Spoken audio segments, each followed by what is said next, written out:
The Trials of Girlhood. During the first years of my service in Dr. Flint's family, I was accustomed to share some indulgences with the children of my mistress. Though this seemed to me no more than right, I was grateful for it and tried to merit the kindness by the faithful discharge of my duties. But I now entered on my 15th year, a sad epoch in the life of a slave girl.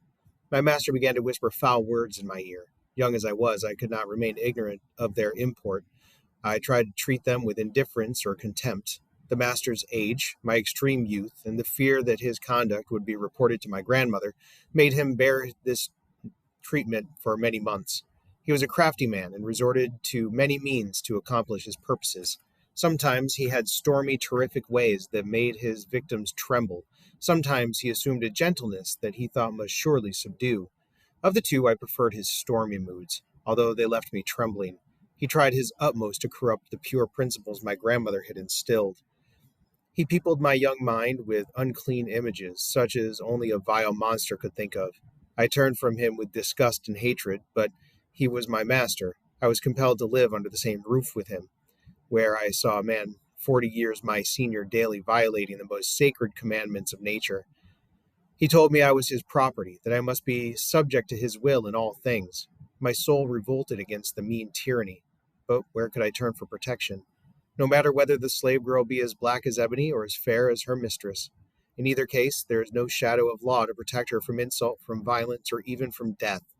All these are inflicted by fiends who bear the shape of men. The mistress, who ought to protect the helpless victim, has no other feelings towards her but those of jealousy and rage.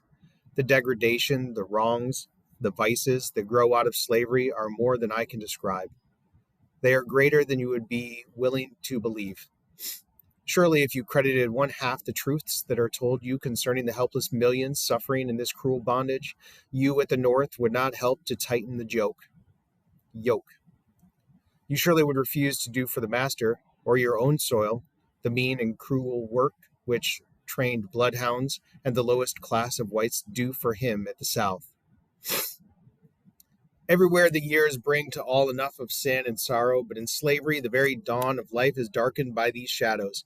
Even the little child who is accustomed to wait on her mistress, her children, will learn, before she is 12 years old, why it is that her mistress hates such and such one among the slaves.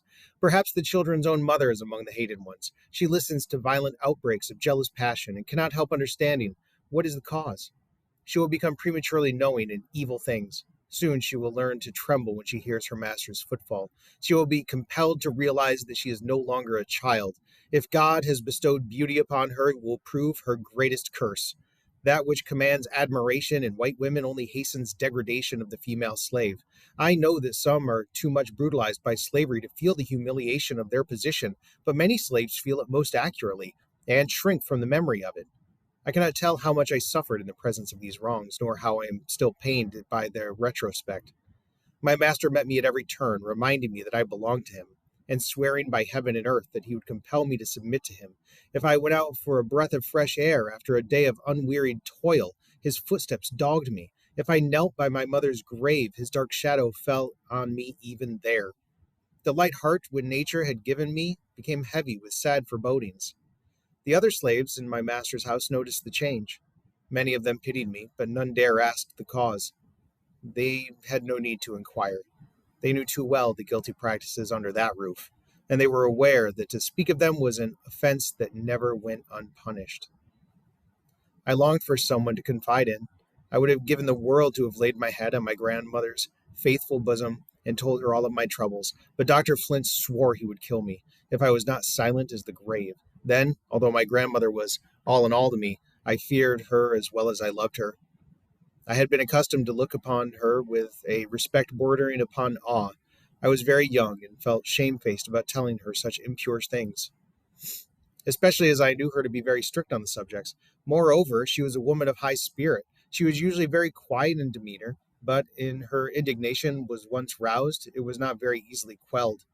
I had been told that she was once chased a white gentleman with a loaded pistol because he insulted one of her daughters. I dreaded the consequences of a violent outbreak, and both pride and fear kept me silent. But though I did not confide in my grandmother, and even evaded her vigilant watchfulness and inquiry, her presence in the neighborhood was some protection to me. Though she had been a slave, Dr. Flint was afraid of her. He dreaded her scorching rebukes. Moreover, she was known to patronize and patronized by many people, and he did not wish to have his villainy made public. It was lucky for me that I did not live on a distant plantation, but in a town not so large that the inhabitants were ignorant of each other's affairs. Bad as are the laws and customs in a slaveholding community, the doctor, as a professional man, deemed it prudent to keep some outward show of decency. Oh, what days and nights of fear and sorrow that man caused me! Reader, it is not to awaken sympathy for myself that I am telling you truthfully what I suffered in slavery. I do it to kindle a flame of compassion in your hearts for my sisters who are still in bondage, suffering as I once suffered. I once saw two beautiful children playing together. One is fair white child, the other was her slave, and also her sister. When I saw them embracing each other and heard their joyful laughter, I turned sadly away from the lovely sight. I foresaw the inevitable blight that would fall on the little slave's heart. I knew how soon her laughter would be changed to sighs. The fair child grew up to be a still fairer woman. From childhood to womanhood, her pathway was blooming with flowers and overarched by a sunny sky. Scarcely one day of her life had been clouded when the sun rose on her happy bridal morning. How had those years dealt with her slave sister, the little playmate of her childhood? She also was very beautiful, but the flowers and sunshine of love were not for her. She drank the cup of sin and shame and misery, whereof her persecuted race are compelled to drink. In views of these things, why are ye silent? Ye free men and women of the North, why do your tongues falter in maintenance of the right? Would that I had more ability, but my heart is so full and my pen is so weak.